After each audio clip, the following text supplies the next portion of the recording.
ऐसे ही और educational videos पाने के लिए हमारे चैनल को सब्सक्राइब करें और बेल आइकन को भी हिट करें ताकि आपको नए वीडियोस के नोटिफिकेशन मिलते रहें। हेलो फ्रेंड्स, स्वागत है आपका मेरे इस नए वीडियो में। फ्रेंड्स, आज मैं आप लोगों के लिए एक नई ज़बरदस्त टॉपिक लेकर आया हूँ। फ्रेंड्स, आज हम लोग क्लास 11th एंड 12th दोनों क्लासेस के सिलेबस की बात करने वाले हैं। जहाँ तक मेरा मानना है कि अगर आपको सिलेबस पता है तो आपको ये जानकारी ज़रूर हो जाएगी कि आपको किस सब्जेक्ट से कितना तैयारी करना है और कहाँ से कितने मार्क्स का क्वेश्चन एग्ज़ाम पेपर में आएगा। तो हाजिर हूँ मैं आपके सामने ये सिलेबस लेकर के। जो सिलेबस मैं बताऊँगा ये सिलेबस जो है क्लास 12th एंड 11th मतलब 11th एंड 12th दोनों क्लासेस में सेम रहेगा। मतलब जैसा एग्ज़ाम पेपर 11th का रहेगा वैसा एग्ज़ाम पेपर 12th का, मतलब सेम क्वेश्चन सेम प्रोसेस से आएंगे और सेम क्वेश्चन के हिसाब से मार्क्स भी सेम रहेंगे, मतलब 100 मार्क्स का। इसके पहले कुछ दिनों नहीं कुछ साल पहले आपको 2 पेपर होते थे, first paper second paper. First paper में पूरे बुक्स होते थे और सेकंड पेपर में आपको ग्रामर पोर्शन होता था। तो अभी दोनों को एक में कंबाइन कर दिया गया है, उसमें सेक्शन ए और सेक्शन बी के हिसाब से 2 पार्ट हो गए हैं। तो आइए शुरू करते हैं। सिलेबस की बात अगर करें क्लास 11th और 12th की तो इसमें 2 सेक्शन होते हैं, सेक्शन ए और सेक्शन बी। सेक्शन ए में आपका पूरा बुक्स आ जाता है और सेक्शन बी में आपको ग्रामर का पूरा जो पोर्शन है वो आ जाएगा। तो सेक्शन ए से शुरुआत करते हैं। सेक्शन ए में जो आपका पहला क्वेश्चन और दूसरा क्वेश्चन और तीसरा क्वेश्चन ये तीनों आएगा प्रोज से। जान लेते हैं। देखिए, प्रोज से मैं ऑर्डर में बात करूँगा, मतलब क्रम से बताऊँगा कहाँ से कैसे कितना क्वेश्चन आएगा, उसके लिए कितने मार्क्स हैं। तो पहला क्वेश्चन आपका प्रोज से आएगा, दूसरा क्वेश्चन भी प्रोज से आएगा, तीसरा क्वेश्चन भी प्रोज से आएगा। तो उसमें क्या आएगा कि पहला क्वेश्चन जो आएगा प्रोज से वो आएगा एक्सप्लेन करने के लिए। कोई 2 पैसेज दिया रहेगा, उसमें से किसी एक का explain with reference to the context करना पड़ेगा। उसके लिए आपको 8 मार्क्स निर्धारित किए जाते हैं। दूसरा क्वेश्चन भी प्रोज से रहेगा, उसमें आपको 2 शॉर्ट क्वेश्चन में से किसी एक का आंसर देना पड़ेगा, वो लगभग 30 वर्ड्स के अंतर्गत। इसके लिए आपको 4 मार्क्स निर्धारित किए जा रहे हैं। थर्ड क्वेश्चन आपका रहेगा फिलिंग द ब्लैंक्स। ये भी आपका प्रोज से रहेगा। प्रोज में जो भी लेसन्स हैं, जो भी चैप्टर्स हैं, चैप्टर्स के अंतर्गत जो टेक्स्ट होते हैं ना, टेक्स्ट में कोई वर्ड मिस हो जाएगा तो उस वर्ड को आपको फिल करना पड़ेगा। वर्ड फिल करने के लिए आपको जो सेंटेंस दिया रहेगा उस सेंटेंस के लास्ट में आपको ब्रैकेट में कुछ सजेस्टेड वर्ड दिए जाएंगे। उस वर्ड में से किसी एक को फिल करना पड़ेगा। करेक्ट होना चाहिए, टेक्स्ट के हिसाब से होना चाहिए। इसके लिए भी आपको 4 क्वेश्चन रहेंगे इसमें, उसके लिए आपको 4 मार्क्स है। मतलब आपको प्रोज से 8 मार्क्स का एक्सप्लेन मिलेगा, 4 मार्क्स का एक शॉर्ट क्वेश्चन मिलेगा और 4 मार्क्स का 4 फिलिंग द ब्लैंक्स मिलेगा। मतलब आपको टोटल प्रोज से 16 मार्क्स का क्वेश्चन आएगा। नेक्स्ट क्वेश्चन आएगा पोइट्री से। और पोइट्री से बता दूं, पहला क्वेश्चन पोइट्री से जो आएगा वो आएगा एक्सप्लेन करने को, सेम प्रोज की तरह। पोइट्री में भी कोई 2 पोएम्स रहेगा, उस 2 में से किसी एक पोएम का explain with reference to the context करना है। उसके लिए आपको 8 मार्क्स निर्धारित किए गए हैं। और नेक्स्ट क्वेश्चन जो रहेगा वो भी पोइट्री से रहेगा। वो उसमें आपको कम से कम 3 पोएम दिया रहेगा। उस 3 पोएम में से किसी एक पोएम का आपको सेंट्रल आइडिया लिखना होगा। इसके लिए आपको 6 मार्क्स निर्धारित किए गए हैं। मतलब पोइट्री से आपको 8 मार्क्स का एक्सप्लेनेशन आएगा और 6 मार्क्स का सेंट्रल आइडिया आएगा। मतलब आपको 14 मार्क्स का टोटल पोइट्री से क्वेश्चन आएगा। नेक्स्ट क्वेश्चन आपका आएगा प्ले से। प्ले मतलब नाटक, ड्रामा से। और आपको एक ही प्ले पढ़ना है, द मर्चेंट ऑफ वेनिस। ये आपको क्लास 12th में है।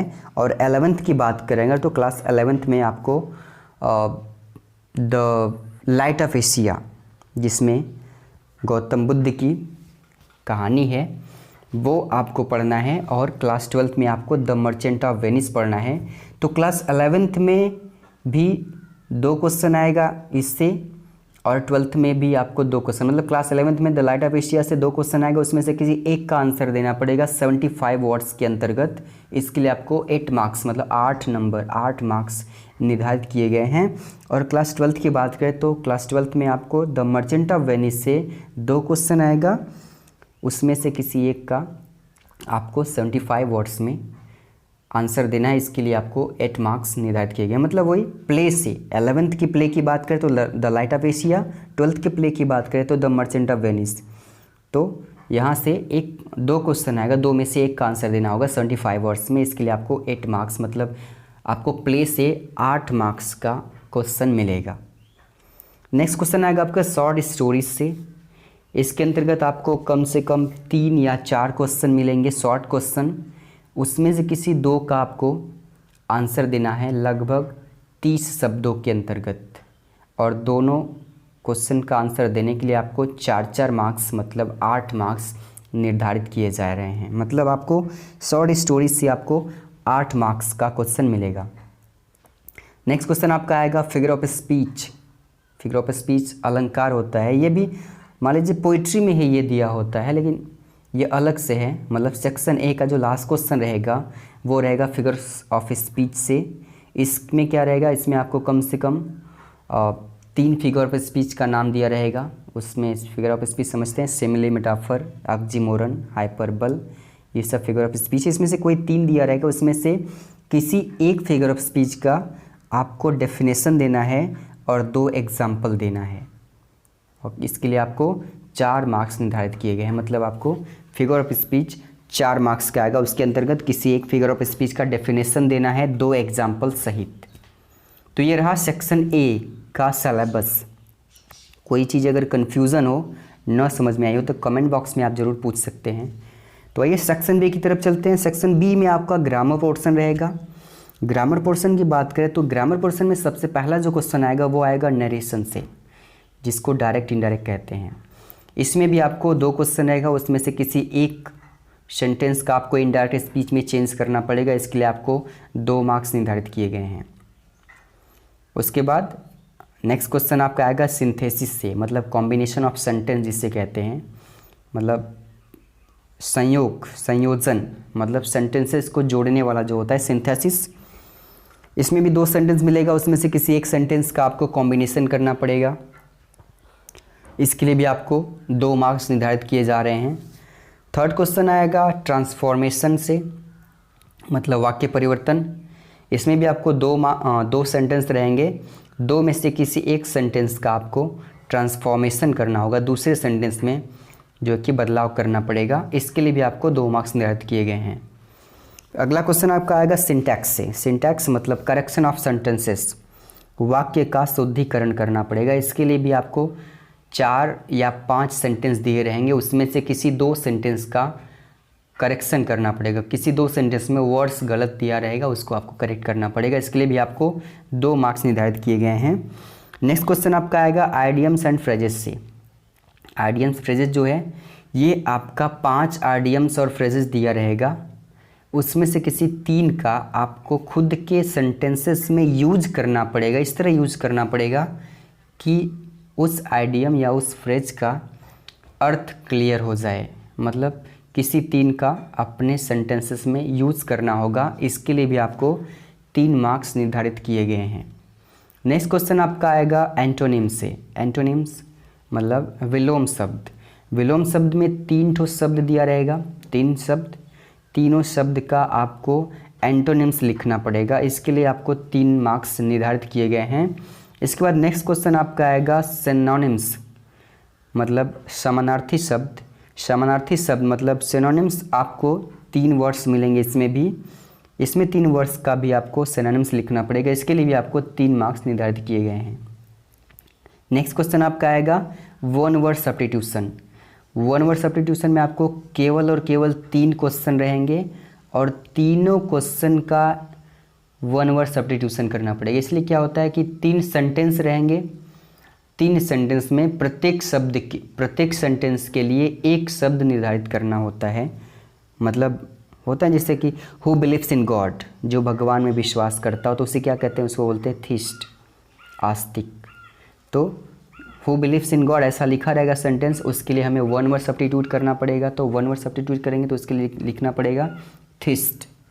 तो इस तरह 3 सेंटेंस होंगे, तीनों सेंटेंस के लिए 3 वर्ड अलग अलग सब्स्टिट्यूट करना पड़ेगा। इसके लिए भी आपको 3 मार्क्स मिलेंगे।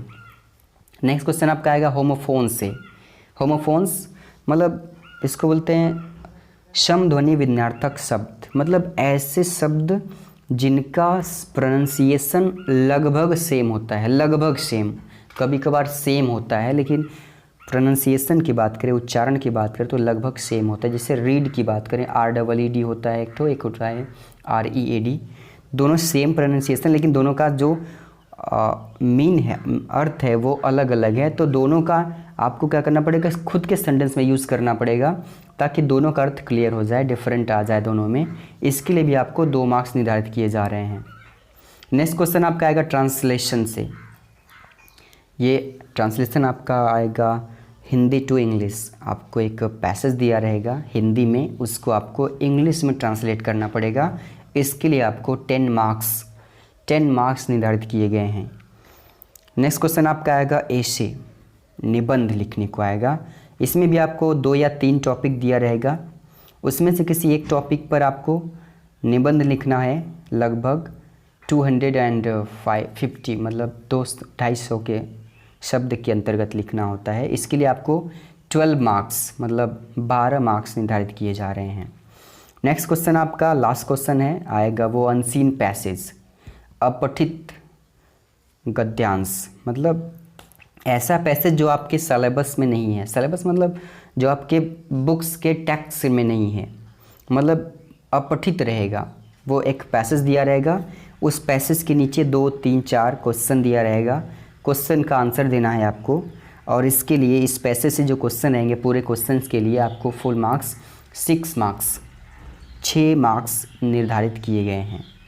तो इस तरह से एक बार फिर से हम इसको अगर कंफर्म कर लें कि कहाँ से कितना कैसे आएगा, तो सेक्शन ए की फिर से मैं बात करूँ तो सेक्शन ए में आपको प्रोज से एक्सप्लेन 8 मार्क्स का, 1 शॉर्ट क्वेश्चन 4 मार्क्स का, और फिलिंग द ब्लैंक्स 4 मार्क्स का, मतलब ये आपका 16 मार्क्स हो गया प्रोज से।